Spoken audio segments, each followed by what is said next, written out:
You need to stop copying and pasting information in and out of ChatGPT. Most people are using AI as a just Q&A bot. Here's a question, copy and paste out the answer. But did you know it actually integrates with other software? It can read your emails, book things in your calendar, to do designs in Canva for you, and even book hotel trips. I've hooked my ChatGPT up to tools I use daily, and it's super easy.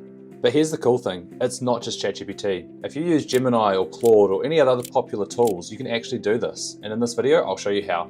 For ChatGPT users, the MCP connector is behind their apps and connections feature. If we went on the little add button, go down to add sources, then it will pop up here, it's defaulted to Notion, but there's a whole range of ones in here, such as your Gmail, Google Calendar, that you can go and connect with. There's even more if you go and hit connect more, and we can see it's got into GitHub, Spotify. There's even apps here now where it can go into booking.com and Canva and actually do designs for you as well. Browse connectors, even further down, your HubSpot, your Outlook, your Slack, etc. So these are all integrations that you can just sign in with your accounts and actually go in and use. So if we wanted to create some designs, we can click onto Canva and hit connect. That will then request us to sign on in and flick on over to Canva. So you just need an account. You can create one for free. Go on, allow, and it will pop up through there. Successful, brings me back to ChatGPT, and now I can actually use Canva inside of my AI chatbot. And so now that that's connected, what I can do is go, hey, use Canva and create me a carousel Instagram template for AI prompts using my Harkness AI brand colors. And so we can run that. And instead of just being the normal chat where it goes back and forth, it's actually going to see connecting to app. It's going to go request connection to Canva, and it's going to actually use Canva to design these templates for me. And so that came back with 4 different templates inside of Canva for me to use. First one looks really nice. It's using my kind of brand bluey and dark blue colors. Looks pretty sweet. All the text is fine. The quality doesn't look as good here, but once we open it actually in Canva, it will be high quality. And I can go in and make manual little changes if I want, or I can actually just ask it, ChatGPT, hey, can you make this change? Can we change the coloring, the text, etc. And then we've got some other ones here. This one, not so good, muddled up the text. That's all fine from there. And we can go and edit them how we want and go back and forth with it. I've also hooked up my booking.com account. So now I could ask it, use booking.com to find me the best accommodation for under $300 for 2 people a night in Wanaka. Previously, it could kind of do this. Like it could go and search information that's out there on the internet. Booking.com obviously has the website. It can find information from there. But this is actually directly integrated into their app. So it's getting their raw information from there, but then also it's going to provide you that UI in a way. So we had that little Canva pop up. It's going to do the same thing here. So we get this booking.com window, and it's almost like keeping all this other UI inside of ChatGPT. So it's kind of becoming an all-in-one tool. And so here we go, it's giving us really fast, comes back with all the different options that it's recommended. And I can just scroll through, I can ask for changes, location, pricing, all of that sort of thing. And then I can go in and directly book it from that link inside of there, which is pretty cool. In the future, they're going to be having all payments, booking, everything done inside of ChatGPT. I think it's over in the States, a lot of those trials have been run. So it's really trying to become that all-in-one tool and interface rather than you having to manually switch off. You just do everything inside of ChatGPT, which gives them a lot of control, but then it's also really easy to use because you don't have to go into different software. So it'll be interesting to see how that space kind of pans out.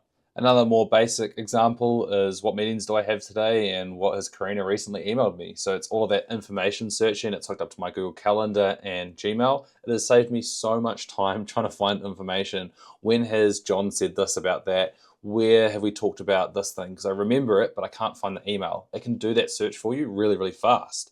And it can even create events in your calendar for you as well. So it comes back, hey, here's today, this is the meetings I have. I've got the link directly to them. If I'm running late, I can quickly go join them. Here's a recent email talking about a video around what MCP is and all that kind of information as well. So I can go and search and just access all of these different bits of information. And so it's really up to the user. Do you trust these kind of tools, having access to all of your emails? But then you've got that huge efficiency boost. So it's kind of outweighing the pros and cons. If you're a Claude user, they have so many more native integrations, as Anthropic were the ones that actually created MCP.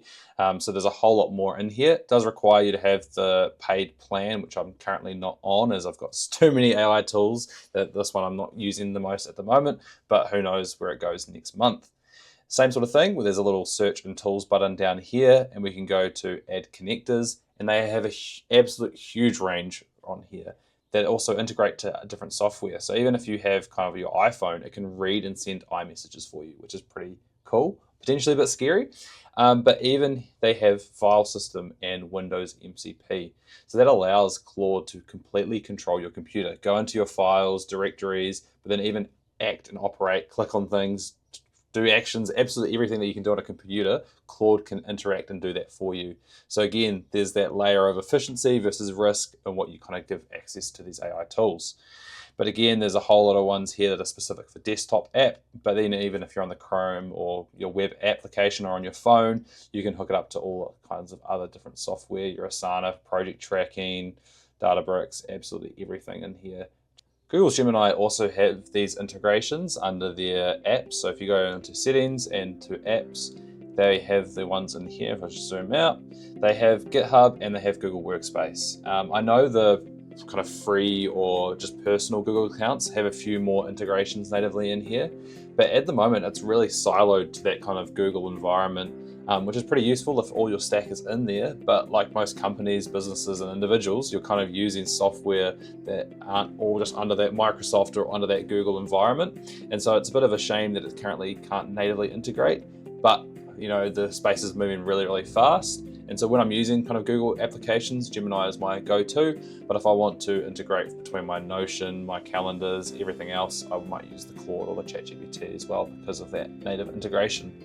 So for those under the Microsoft environment, there's also Copilot Studio, which is your suite for customizing Copilot for different knowledge sources, tasks, and workflows.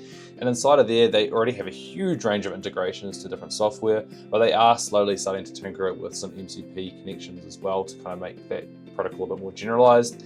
But it's hard to tell when that's all coming out because there's like the Frontier program for really big organizations, and then it's also very tiered to what region is getting access to different tools at what time as well. So in New Zealand, we are quite behind the actual releases that come through. The coolest thing about MCP is just allowing that integration with a whole bunch of different software. I can have a meeting with someone online. I've got an AI transcription saved in Google Drive. I then have an email chain back and forth in Gmail. I then want to track all of that information into Notion. I can go, hey, ChatGPT, look at this meeting transcription that's in my Gmail and Drive. Look at my emails back and forth. Any other related information, go and find that and fill that out into my Notion project tracking, and I can ask questions daily. Go on my phone, hey, what's the information around this email, project, etc. And it's all given to me really, really fast, which is awesome. I'm Blake, a 22-year-old AI engineer down in New Zealand. If you're interested in any kind of AI tutorial and guide content, I post a heap of it, so check me out, leave a like and subscribe.